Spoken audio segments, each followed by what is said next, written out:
Good morning, everyone. The February 11th, 2022 regularly scheduled meeting of the Neighborhoods, Education, Civil Rights, and Culture Committee will come to order. It's 9:32 a.m. I'm Tammy Morales, chair of the committee. Will the clerk please call the roll? Councilmember Lewis. Present. Councilmember Strauss. Present. Vice Chair Sawant. Present. Chair Morales. Here. 4 present. Thank you, Devin. Colleagues, Councilmember Nelson did inform my office ahead of time that she will be absent, so please let the record show that her absence is excused. If there's no objection, today's agenda will be adopted. Hearing no objection, today's agenda is adopted. So I want to start with 3 things quickly, and then at this point we don't have anybody signed up for public comment. I'll give it just a few minutes while I cover the agenda, and then we'll go to public comment to see if anybody has signed up. So we've got 3 things on the agenda today. We will hear from the Office of Arts and Culture on their 2022 work plan. We've got 2 reappointments to the Human Rights Commission. And then we will have a briefing from the Department of Education and Early Learning about the rollout of their youth-led social justice grant. For my colleagues, I want to just share with you briefly, there was a technology issue that resulted in dozens of students receiving notification that they had been awarded grants when they had not. I heard about this from constituents who were concerned that young people were very confused and really unsure of their status as recipients. So I want to thank Director Chappelle and his team for being very responsive to this question and concerns, answering my questions, and in being prepared to come before the committee today. One of Council's key responsibilities is providing oversight of how our departments function and how they provide good service to our neighbors. So in the spirit of transparency and providing that good governance, today we'll hear from DEEL about what happened and really about how the department plans to ensure transparency about these mistakes so that we can prevent them again. And also so that we can repair the harm done to the young people who sought to participate in the program and understand where we are with that.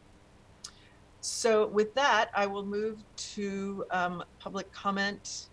I still do not see anybody signed in. Is that correct? There are currently no public comment registrants.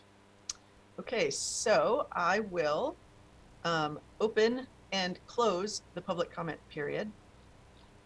And we can move on to the first item on the agenda. Devin, will you please read item 1 into the record? Agenda item 1, 2022 Office of Arts and Culture work preview for briefing and discussion. Thank you. Is Director Allie Barnes on? I don't believe I see her. I see Ashraf Hasham, Ashraf, Mike Davis, and Tina Lapadula. Yes. Hello. Thank you so much, Councilmember Morales. Good morning. Tina will not be joining us, but Mike and I are here with bells on. We'll be happy to share our screen and tell you about what's coming up here at Arts. Thank you. I'm gonna share my screen now. Okay. Oh, you know what? Let me get back to this top piece and we'll start it up. All right. Hello. Thank you so much for having us here today. We're going to be talking today about some of the upcoming and current opportunities at the Office of Arts and Culture, offering to individual artists, to folks who work in arts education and creative youth development, as well as individual cultural workers. And Mike will be talking about the cultural education funds from the Equitable Communities Initiative that we got out the door last year and that we're working this year to solidify. Moving forward. First thing we want to talk about is the individual artist grant called City Artist. This year, of course, is 2022, and you'll see 2023 on the name of this slide. It's because we're doing the work ahead of time to make sure artists get paid right when 2023 starts. So this funding cycle is for this next couple of years. It's a 2023 to 2024 grant. Total funding is $180,000, and we have set funding amounts at $2,000, $5,000, and $8,000. What's interesting about this program, and part of the innovations towards equity that we have provided, is that it's an artist-focused grant, not a project-based grant, as you'll find in many individual artist spaces. It's focusing on the artist and their trajectory in their career. Are they an early in their career? Are they mid-career? Are they established? Typically, the panel looks at all three and gives awards across the board. And we, of course, try and get our awards to folks who are representing the diverse cultural landscape of Seattle and focused on BIPOC communities, first and foremost. Typically 200 plus applications come in, 24 or so awards are awarded based on that spread. And we do alternating years of funding. So this year we're doing dance choreography as well as music and composition and theater, including playwriting. On the other years, we have filmmaking and media. We have a few other art forms as well, visual arts being one of them. So it's open now. It's open till April 27th, 2022. I'll pause and then I'll move forward. Thank you. Go ahead and finish the presentation, and then we'll open it up if there's questions afterward. Beautiful. Thank you, Councilmember. All right, so the next one is another opportunity for individual artists called Artists Up. It is a funder collaborative cross agencies from the City of Seattle's Office of Arts and Culture to King County's For Culture and the state's arts agency called Arts WA. And it's a focus on underrepresented artists statewide, BIPOC, LGBTQ+, artists with disabilities, and elders. Based on community feedback from each of those constituencies, we move forward with this program around mentoring artists of color, mentoring other artists of color. That peer-to-peer mentoring is what these artists asked for. And what we do is cover the time of the mentoring artists and make opportunities for the mentee artists. This program this year is supported by the National Endowment for the Arts, and we're very excited to be able to scale up this program and how artists show up for each other. We're going to be opening this program twice this year. The first opens March 1st, and the second will open in the fall.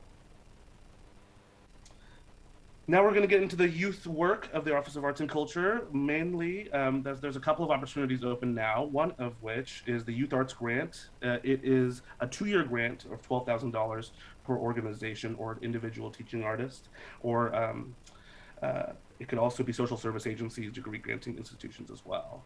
This supports out-of-school time arts programs. We also have, and you'll hear this next, in-school programs. This is specifically after-school, summer, those kind of programs. And they prioritize, of course, young people from diverse socioeconomic and racial backgrounds. And this is open to, like I said, these various types of constituencies. This program opens March 7th, and it will be open for about 6 to 8 weeks. And then we will make decisions on funding by the time the fall arrives. And finally, the Creative Advantage roster is open now. The Creative Advantage roster, though it's not a funding program directly, it is a vetted list of culturally responsive teaching artists and community arts and cultural organizations that work in Seattle Public Schools and that receive city funding for that in-day school work. These partners from the community provide integrated and cultural arts learning for students, and they also provide professional development for teachers. And of course, the benefit of arts learning are many, some of which are exposing young people to and teachers to different methods of expression and viewing the world. This is mainly open to teaching artists, individuals, as well as community arts organizations and cultural institutions. And the roster itself is about 125 partners deep, and we will be adding more and more annually as the program continues. And I will now talk about Hope Corps, a brand new program at the Office of Arts and Culture based on federal funding and city support, in addition to the National Endowment for the Arts, where we also received some funding. You'll see that on the right side of the slide here, the $1.5 million from city funds and $500,000 from the NEA. This program really is connecting under and unemployed creative workers into the creative industries. And there's 6 focus areas that we're hoping individuals and groups to apply for projects for. Those are public health, mental health and healing, food security, storytelling, media and journalism, arts education, and social cohesion and belonging. The impact is 100 plus creative workers will be employed for up to 6 months and earning up to $12K for that 6 months. And that does not include for example, supplies and materials. That's really just the wage for the creative worker for that 6 months. Types of work of this will include things like artist in residence, free theater, free music lessons, free courses at community centers, public art like theater, music, writing, design. There could be also WPA style projects that capture this moment in history, including audiovisual, written documentation, historical records, and theater, and other forms of creative expression as well. And this is also open to projects that are currently already happening, that already sustain the existing creative, educational, research, and service work that supports any of these service areas. Food security is a great example. There's a ton of projects that came up during COVID around making sure we are helping each other be secure in our food needs. And those projects are up for funding for this program as well. Timelines looking late April to August is the sort of application through selection process, and that is currently being refined as well. I'm going to pass it over to my colleague Mike Davis to talk about the cultural education ECI funding. Hello, everyone. I'm Mike Davis, Cultural Education Advisor for the Office of Arts and Culture. So the Cultural Education Fund that we have was born from the Equitable Communities Initiative Task Force in 2021. They identified a $30 million budget for recommendations to invest in the BIPOC community in Seattle. The Office of Arts and Culture was awarded $2 million in these funds. So we put together a process to award organizations that were doing the work of cultural education in our communities. The first thing we did was coordinate with internal art staff. We reached out to the Seattle Arts Commission. We reached out to the Seattle Music Commission. We circled back to ECI task force members. We also engaged community members who had done work with our office, and we reached out to fellow city departments. And through all of this communication, we were able to identify 100 organizations that were currently providing cultural education experiences for youth in the city of Seattle. Using the criteria identified by the ECI task force, which was BIPOC-led organizations that served 75% BIPOC youth, and organizations that had deep community connections, we were able to cut that list of 100 organizations down to 66 organizations that directly met the ECI TF recommendations. After that, we convened members from the arts community. We had a couple of community members who for a long time have worked in arts, both as artists and as funders, as well as a couple ECI task force members themselves. And we put them together for a selection panel. And these folks came together, they did the deliberation, and they identified the organizations that would receive funding. So in the end, our selection panel selected 29 organizations for funding. Of that $2 million, we were able to award $1.85 million. We had 12 organizations who were awarded $100,000, 9 organizations awarded $50,000, and 8 organizations were awarded $25,000. And as you can see, this list, I mean, it's a very diverse list of organizations, and they all perform the work of cultural education in different ways. For example, we have Look, Listen, and Learn TV. They create programming, digital programming for preschoolers, for BIPOC preschoolers. So it's basically like our own local version of Sesame Street. We also have the Buffalo Soldiers of Seattle. They take youth from urban neighborhoods in Seattle, they take them out and they give them outdoor experiences as well as experiences in cultural education and learning about the histories of the Buffalo Soldiers. It's a really cool organization. And Geeking Out Kids of Color was a new one to our office. And they are an organization that teaches BIPOC youth how to code in hopes that they will be able to get jobs that will allow them to live in their neighborhoods when they grow up. Seattle's a big tech city, so they want to see BIPOC youth being a part of that. So that's what we did for 2021.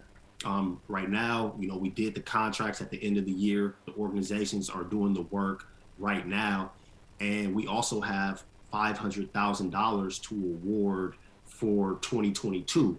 So we're working internally to kind of build out what that process will look like. We're engaging a lot of these organizations that you see in front of you right now. And we're going to also work with community to build out another process for this $500,000. And at the end of the year, we're hoping to do another funding process. So if anyone has questions, feel free to let me know. Thank you.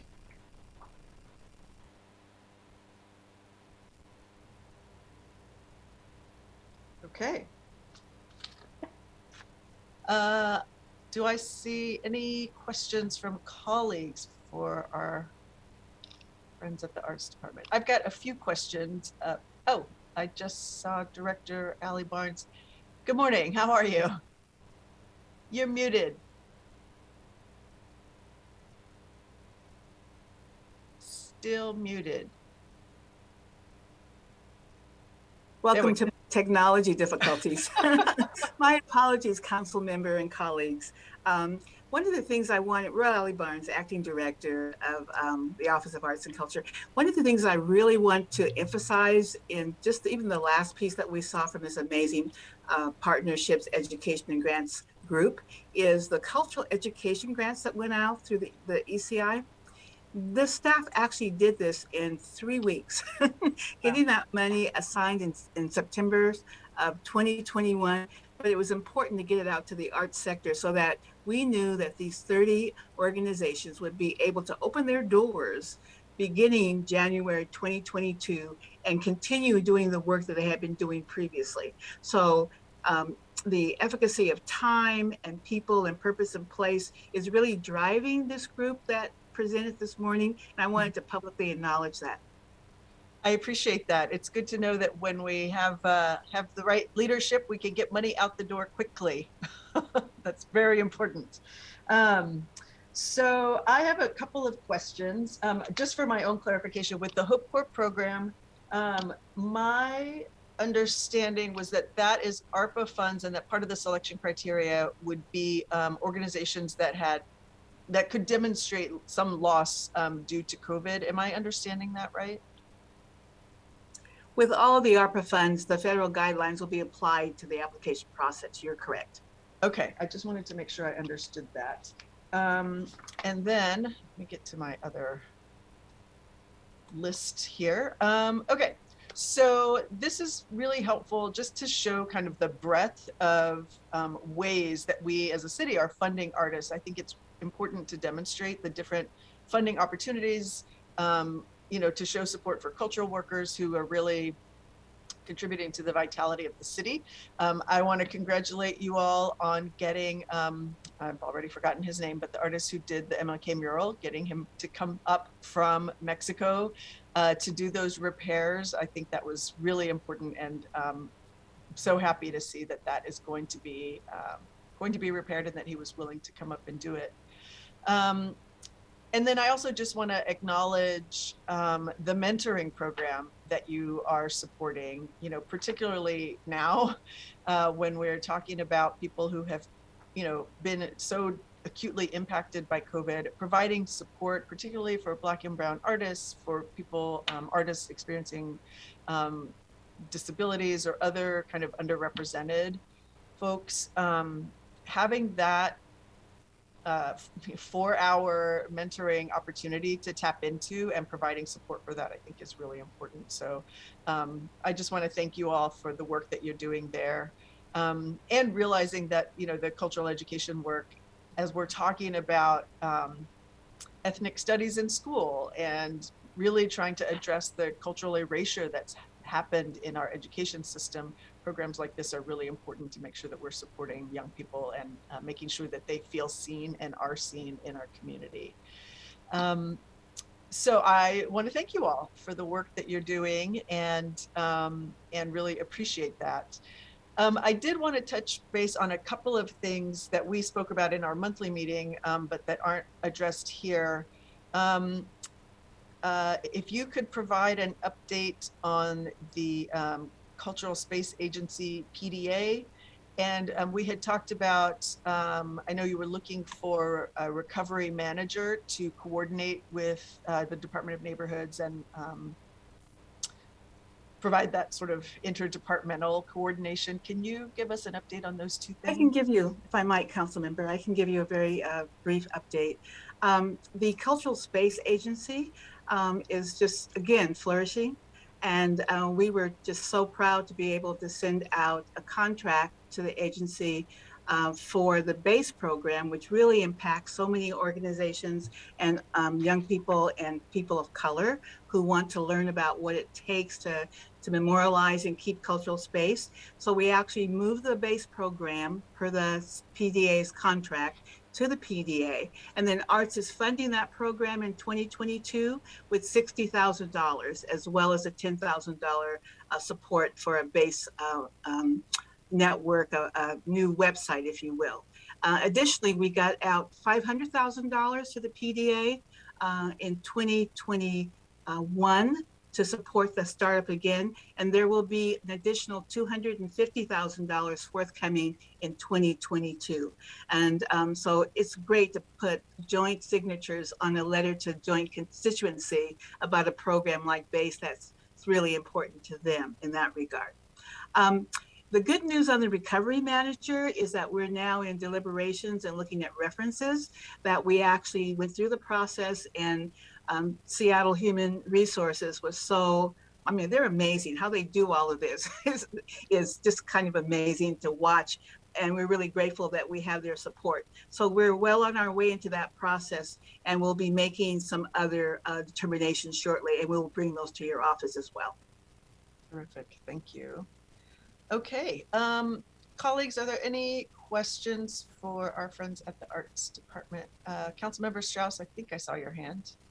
Yeah, thank you, Chair. I have no questions because I think that this was a thorough presentation and I really appreciate everyone's work. Having been a member of AmeriCorps for 2 years, the Hope Corps program really resonates with me in a deep and meaningful way. I'm very excited about it. Please never hesitate to let me know what I can do to help support you.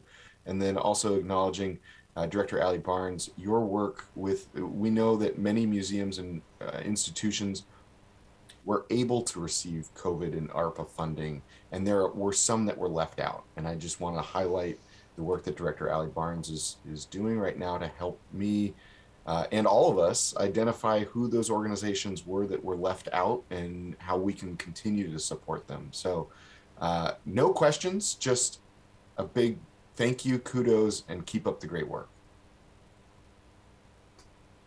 Terrific, thank you, Councilmember Strauss.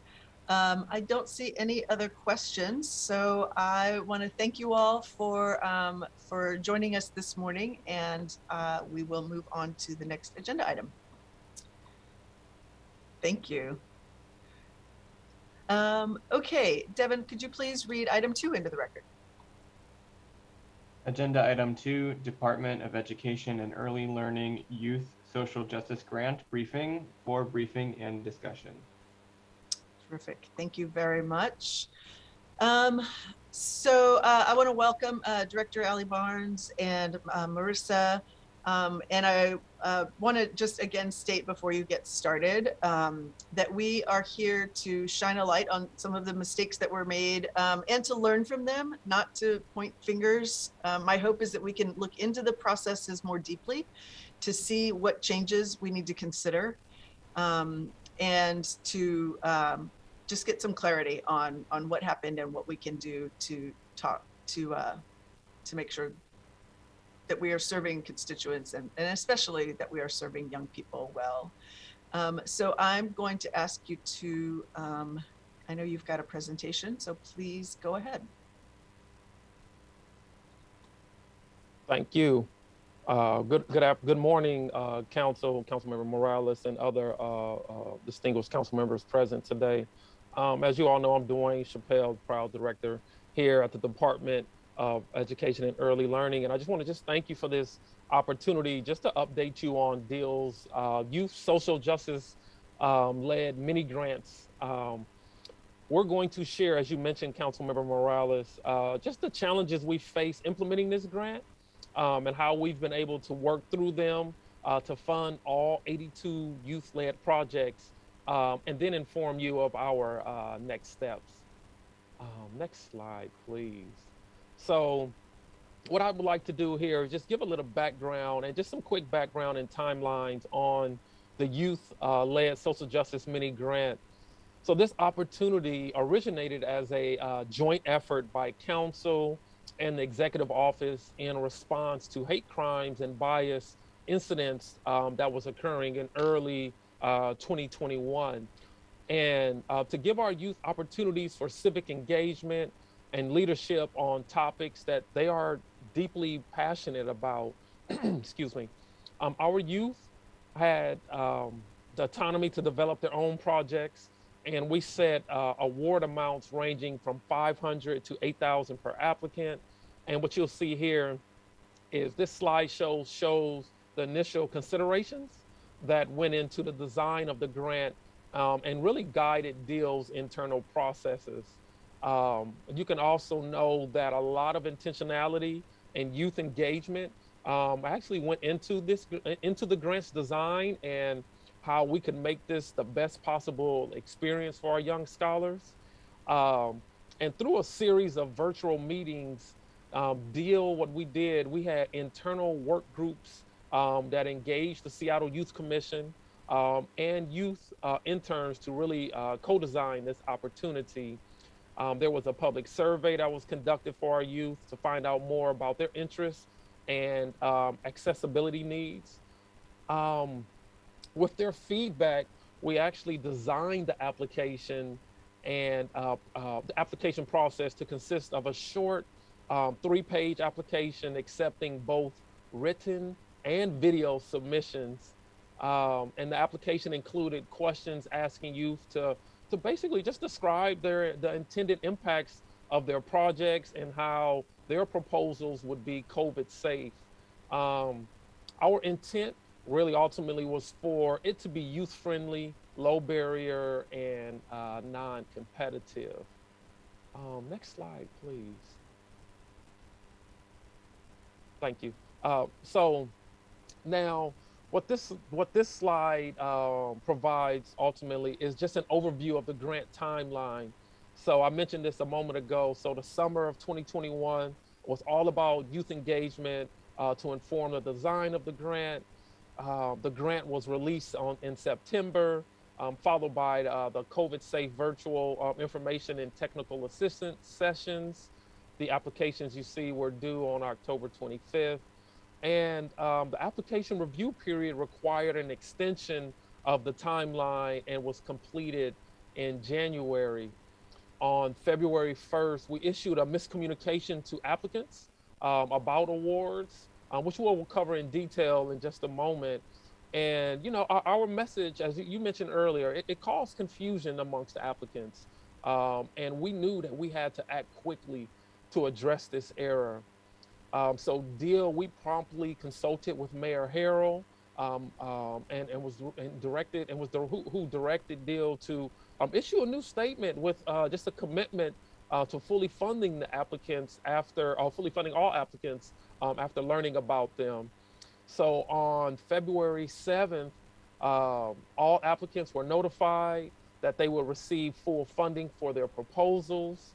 And what I'm going to do now is I would like to invite Marissa Roussel, she's our interim director of policy and communications, to discuss our process for notifying applicants.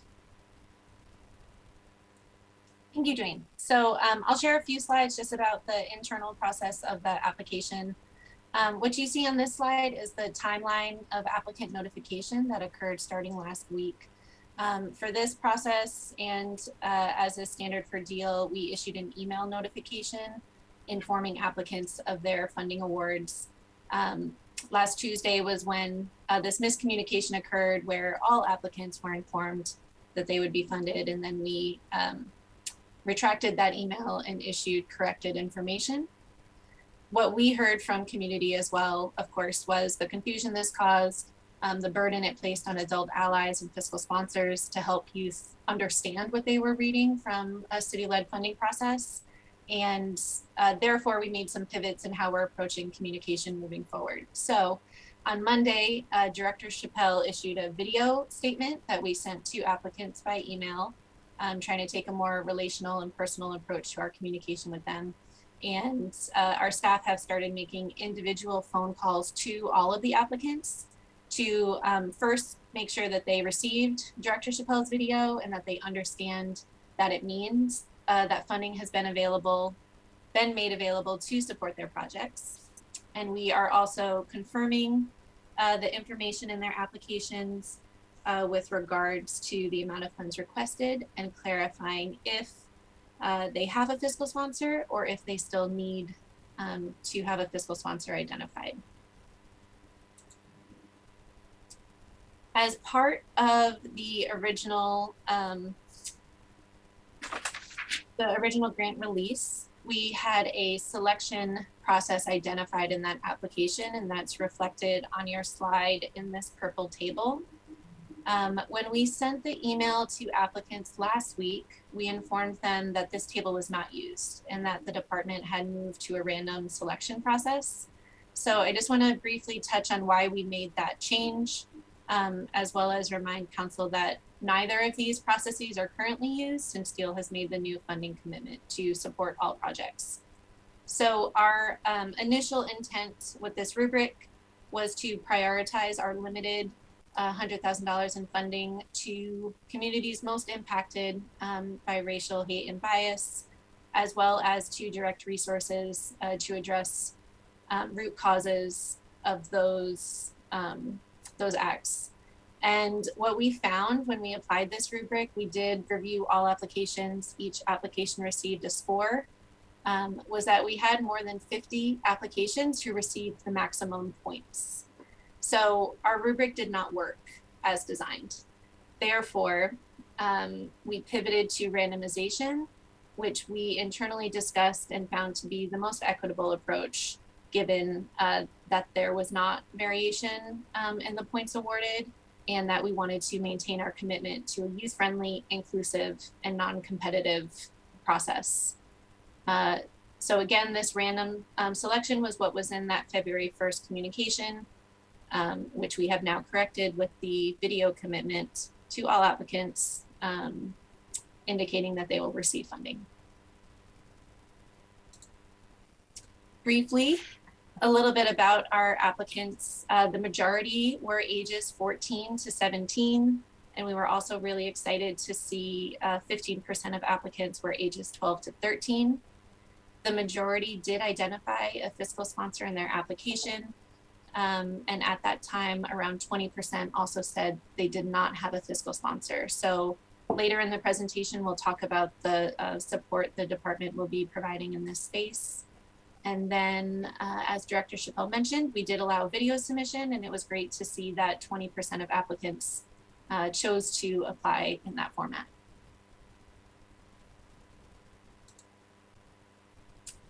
Director Chappelle. Yes, thank you, Marissa.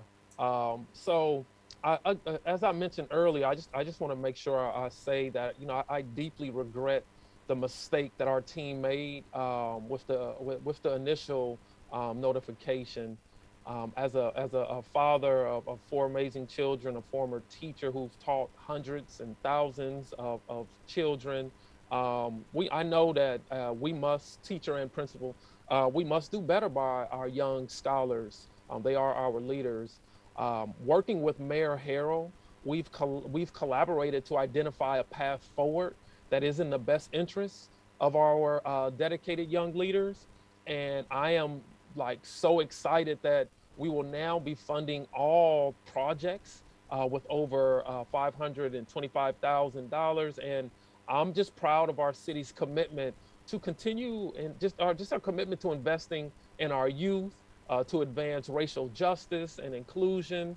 And this grant truly celebrates them and shines a positive light on all of our communities. The initial 100,000 comes from the 2021, and the additional funds comes from the projected 2021 savings in K-12. You'll get a chance to see this reflected in a carry forward request as part of the regular process. There's no anticipated impacts to other programs at all. And our youth, they really propose the like diverse range of brilliant ideas, just advocating for social justice and uplifting their communities through art, as we just heard arts present, right? Music, student conferences, community conversations, and many more. Their leadership is invaluable in speaking out against hate and biases. And it's just important that they are supported and included in our city strategy to address these urgent issues. Next slide, please. Excuse me. So what I'm going to do now is talk about next steps and between like February and March. So this was and it continues to be a learning process for us. Although this has been challenging, we are improving our processes and we will be better for it. Right now, we are working on creating opportunities for the young people to share how they want to be supported in this grant going forward and provide honest input about their experience. And then from there, what we'll be doing, we'll be learning from our youth and we'll be, learning from our youth. It will be central to how we move forward and just build stronger relationships within the community. We will be also working with the fiscal sponsors of each project to complete all paperwork that is required to issue the awards. And if we learn that the youth do not have fiscal sponsors, we are working to, we'll be working with them to help find one. We also, we just remain committed to supporting our young scholars on this very important project, just to ensure that they have a positive experience and that they are successful in what they have set out to do. Next slide, please. So as we move forward, it's possible that new challenges may arise or they may need additional support in ways not yet identified. But we are committed to supporting our scholars the best that we can. Today, my team, we will begin making individual phone calls to applicants just to confirm details of their projects, their project proposals, and inquire about the support needed. And we ultimately intend to develop just supportive resources they may need based on their feedback. And I also, before we close this out, you can go to the next slide, please.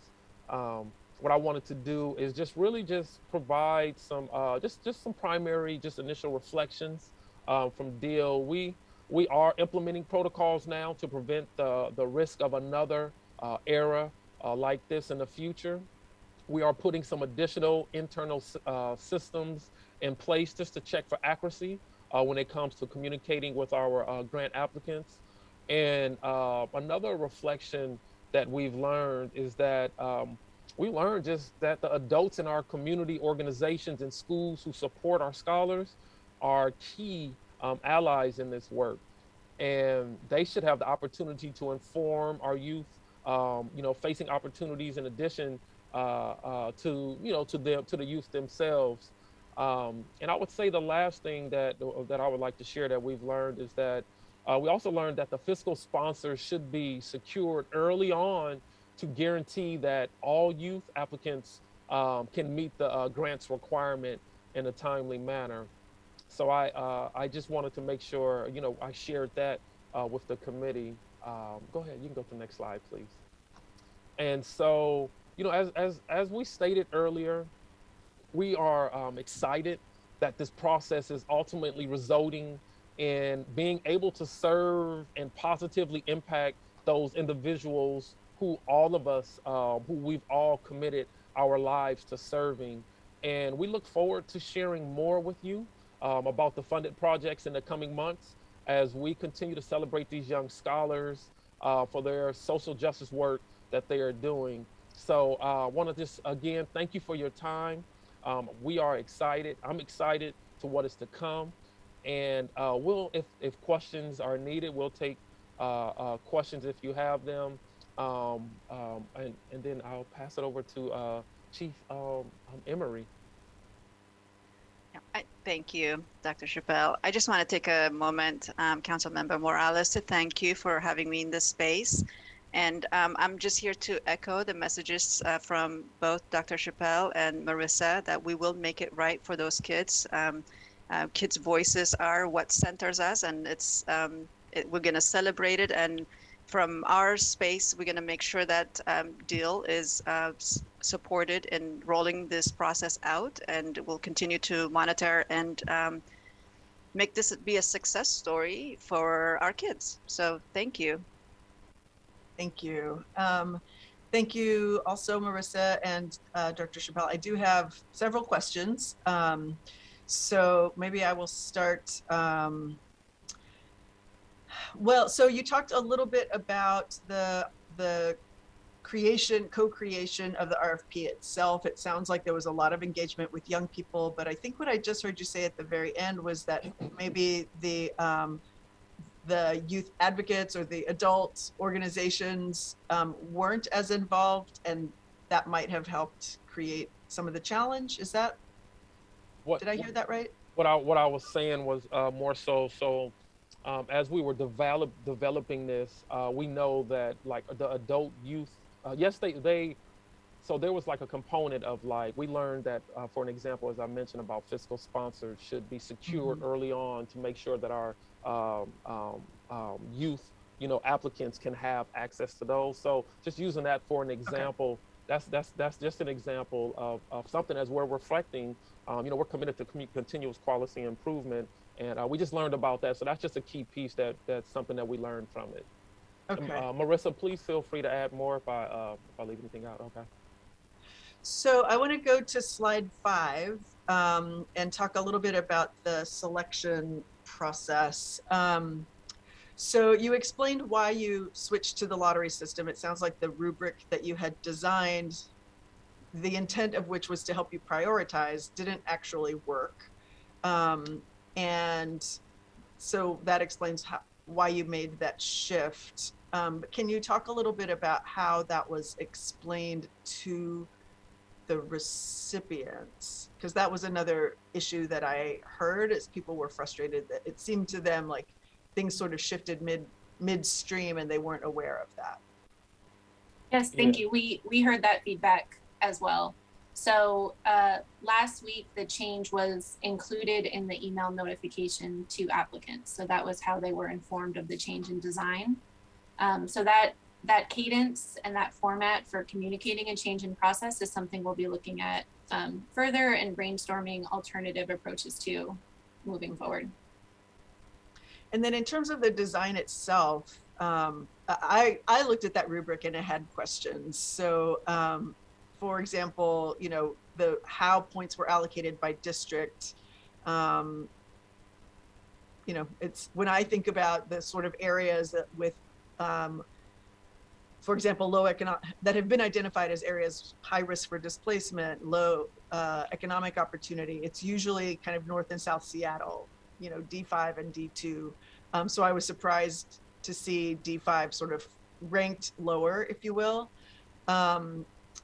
Another question I had about the rating was how you could rate based on intersectionality. So rather than prioritizing race over, for example, LGBTQ status, if there was a way to blend those two, because we know that many people struggle navigating multiple identities. So, clearly the way it was designed, you are understanding now wasn't quite right. And I don't know how you go about fixing that, or if you'll just choose a different kind of selection criteria, or ranking criteria. But I wonder if you have any thoughts about what about that design process didn't work? Thank you. Yeah, your reflections are similar to what we've learned internally, certainly. The issue of intersectionality was very present in the proposals we received from youth, and it speaks to their understanding of the issues that our city faces. So, no surprise from them there, but we did not anticipate that in this rubric, and that's part of why it did not work. Moving forward, you know, if DEEL were to do this again, another piece of feedback we've received is that our intention to have a non-competitive process actually doesn't resonate with many of the young people we've heard from. So they felt like that undermines the value and the intentionality they put into their proposals. So, you know, another early reflection is perhaps this does need to be competitive. Perhaps it would need a panel of reviewers looking at the applications. Our intention was to not be ageist and having adult staff reviewing the applications for quality. But again, we're just learning a lot about how our intention mismatched with the needs of youth. And we are sincerely eager to look at that more and find out how we could better meet their needs moving forward. Okay, thank you. So that I was going to go to slide 6, but that point, last point you made, takes me to slide 7, which is that one of the categories of applicants you identify as 12 to 13-year-olds, which is really cool to know that our 12 and 13-year-olds are applying for grants, but it does make me wonder about how they were sort of educated about things like fiscal sponsorship. You know, my guess is that not many 12-year-olds have a fiscal sponsor. So when you talk about being technically compliant with the grant, is that, it seems that that was part of the issue, that they didn't have a sponsor identified. And I'm wondering if it was mostly the younger set who didn't have that requirement, or do we know why they didn't have a sponsor identified? I don't have the data in front of me at this time. We could get it. My reflection is that we did see applicants without a fiscal sponsor in all age ranges. For those younger applicants, many of them did apply as part of a school. And so there have been teachers reaching out to DEEL to help those younger applicants understand our communication. So that's part of the intent of this next round of phone calls, is to get clear about if someone had a fiscal sponsor or not, if they have a fiscal sponsor, who that is, and so that DEEL can identify the adult allies helping the applicants, so that moving forward, we can communicate with both the adults and the fiscal sponsor together. I'm sorry, both the youth and the fiscal sponsor together. Okay. So going back to slide 6, the funding decision effective February 8th. So $525,000. You said 100,000. That 100,000 was FEP levy funding. Is that right? Yes, $100,000 was initially from the the K-12. Yes.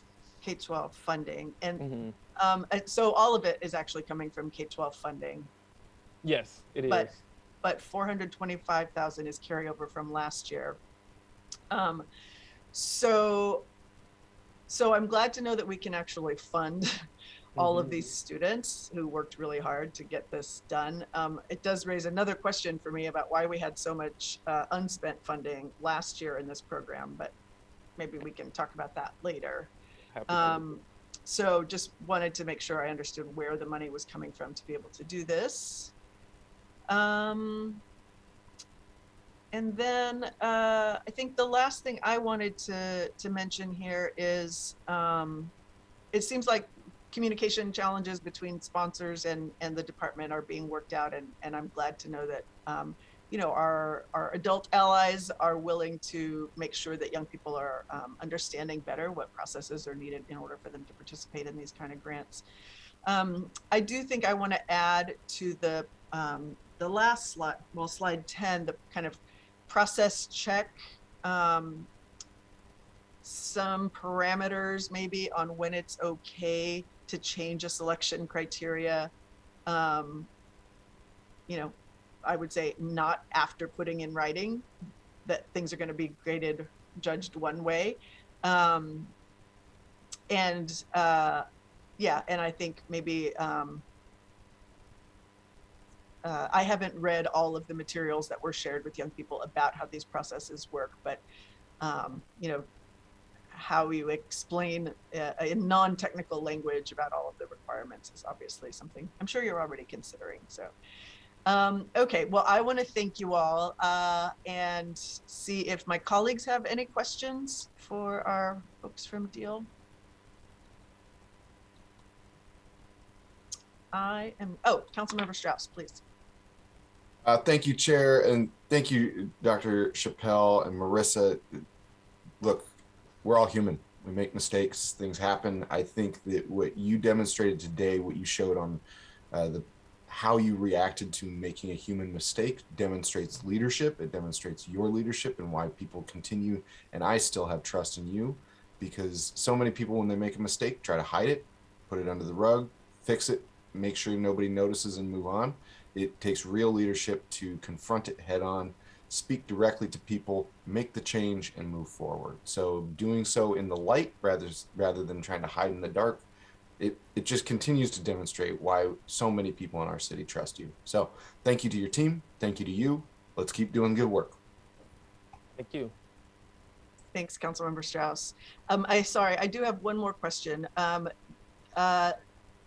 I don't know, I don't think this is necessarily one-time funding, but can you talk about how and whether there may be other opportunities for this kind of youth-led grant? So I'm sorry, I didn't mean to cut you off. What were you saying, the last part? I'm just curious about if this is kind of a pilot, a one-time opportunity, or if this is something that you anticipate being able to do again. It was a one-time opportunity, first time that we've done something like this, and we didn't and don't have any plans in the future to do anything like this. So this is why it's so important that we get it right, because we're committed to just operational excellence and excellence for doing by our scholars. So yes, this was a one-time opportunity. Okay.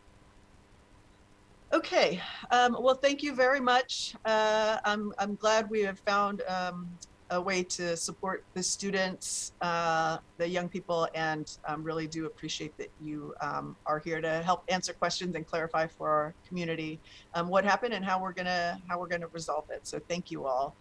Thank you for being here.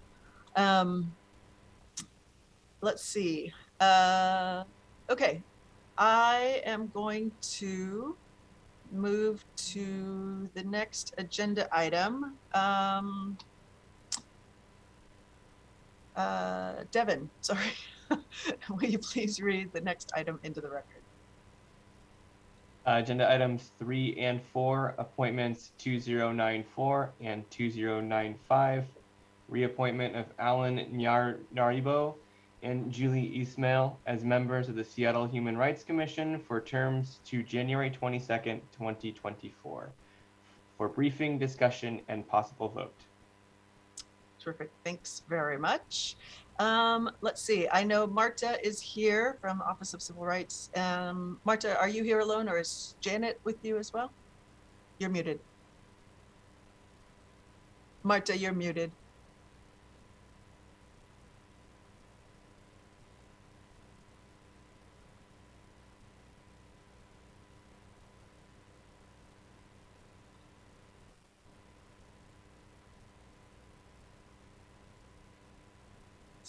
Still muted. Sorry. There we go. Okay. Okay. Can I go ahead and start? Yes, Okay, please go ahead.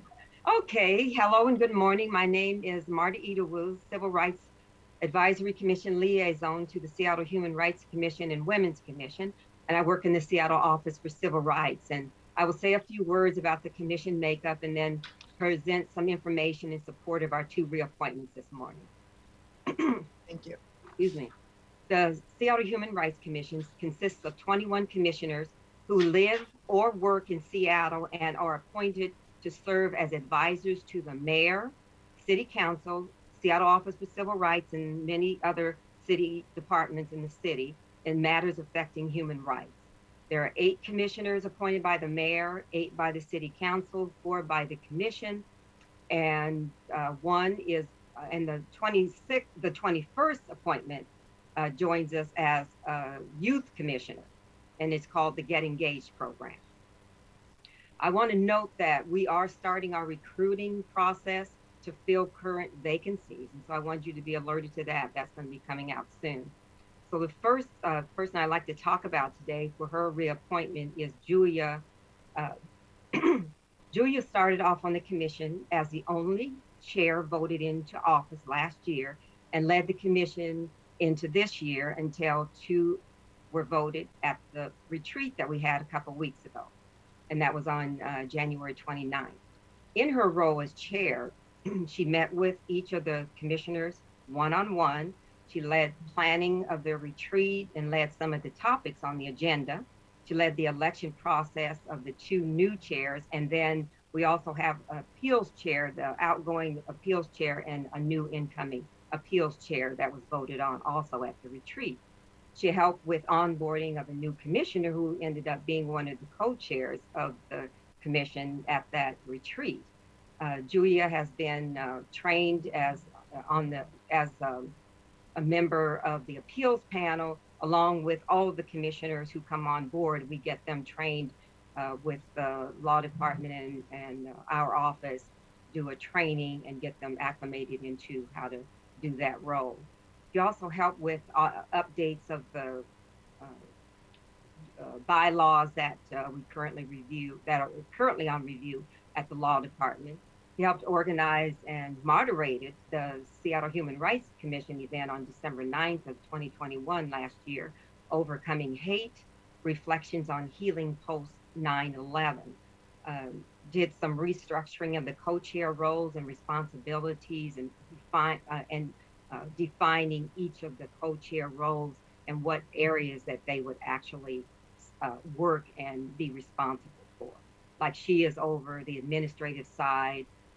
We have another commissioner over communications and another person over the 5 commission meetings. Julia has been an active member and and looks forward to continuing her work on the commission. And we would certainly want to put her forward to be reappointed today. And now to Alan. Alan has consistently been attending meetings and doing work on the commission. Each commissioner is responsible for taking minutes or being the timekeeper for the meeting and can always depend on Alan to help volunteer in those roles. He attended the retreat and participated in the development of the work plan. And I would like to note that while working in his role on the commission, Alan is currently a graduate student at the School of Social Work and Criminal Justice at the University of Washington in Tacoma. This is commendable to him for, excuse me, I'm having a little trouble with my voice today. Commendable for him to commit to the commission and attend graduate school. So we're happy that he is able to fulfill that role and for all of his contributions. Alan has also been involved in community mental health sector for several years and functioned in various capacities as a case manager, therapist, and program manager. His interest in working in community development through public service and education is informed by the idea that the more information Seattle residents have about public policy that affects them, the more empowered they will be to overcome systemic oppression. He is a passionate mental health advocate and believes in integrating mental health into daily living as a vehicle of self-empowerment for immigrant and minority populations. He currently serves on the Criminal Justice Task Force on the Commission, where he is using his expertise in mental health and social services to advocate for accountability in policing. He also is a member of the Fellows Committee, which is a mentoring scholars program that does research and writing reports for the commission. Alan also serves as a liaison to the Immigrant and Refugee Commission. The Immigrant and Refugee Commission join our 5 commission meetings, which are 4 mandated meetings that we have in February, May, August, and November every year. And we, as a collaboration with the Immigrant and Refugee Commission, we collaborate with them and work together on ways that the commissions can see commonalities in their work and then work together on those. So with that, I respectfully request that these 2 reappointments for Julia and Alan move forward to confirmation. Thank you. Thank you And so sorry much. about my voice today. That's all right. There's a little sinus something in the air for me today too. Thank you very much. Colleagues, these are reappointments. Alan is a reappointment council position and Julia is a commission appointment, reappointment. So I don't have any questions. We've met with both of them in the past, and I think that it is commendable that they are willing to continue serving in this role and serving our neighbors. Do any of my colleagues have questions for Marta? Okay, seeing none, I will move that the committee recommends confirmation of appointments 02094 and 02095. Is there a second? Second. Second. Thank you. It's been moved and seconded. Devin, will you please call the roll? Councilmember Lewis, Yes. Councilmember Strauss, Yes. Vice Chair Sawant, Yes. Chair Morales. Yes. 4 in favor. Thank you. The motion carries, and the committee recommendation that the appointments be confirmed will be sent to the February 22nd full city council meeting. Marta, I did have just a question for you before you go. We have, if I understand, there are 4 vacancies on the Human Rights Commission that will, the terms will end this summer. So just so I understand, if you are able to recruit for those 4 vacancies, tell me how the appointment process will work and if they will have to then be reappointed after the summer, after the term ends. Yes, they will have to be reappointed. Okay, so if we're able to fill those before July. Oh yeah, yes. I remember I mentioned a little bit earlier that Yeah. we were right in the process of doing the recruitment process right now. So we're Okay. on that. Yeah. Okay, very good. Thank you so much. Yeah, thanks very much. Have a good day. You too. Bye-bye. Okay, let's see, colleagues, I just wanted to make a couple of closing comments and then see if there's anything for the good of the order.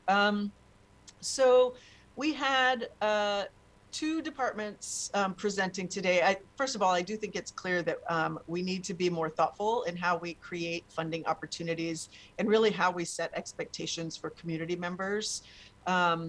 We heard from 2 departments today that are trying to accomplish really important equity work, but they're doing it with limited funding, and at least in the case of the youth grants and the cultural education for arts funding, those are one-time funds, one-time programs, and it really risks setting up community.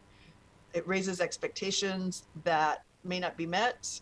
It puts the burden on community members to engage in a process that might not actually be sustainable. And I just want us to be aware of that, especially as we go into the new year and as we eventually will start approaching our budget season. As a city, I feel like we are making some important shifts in thinking about what equitable funding looks like, particularly for communities that have historically been ignored or under-resourced. We're moving in that direction, and I think that's huge. But we also need to understand that our social equity commitments are only as strong as the financial commitments that come with them.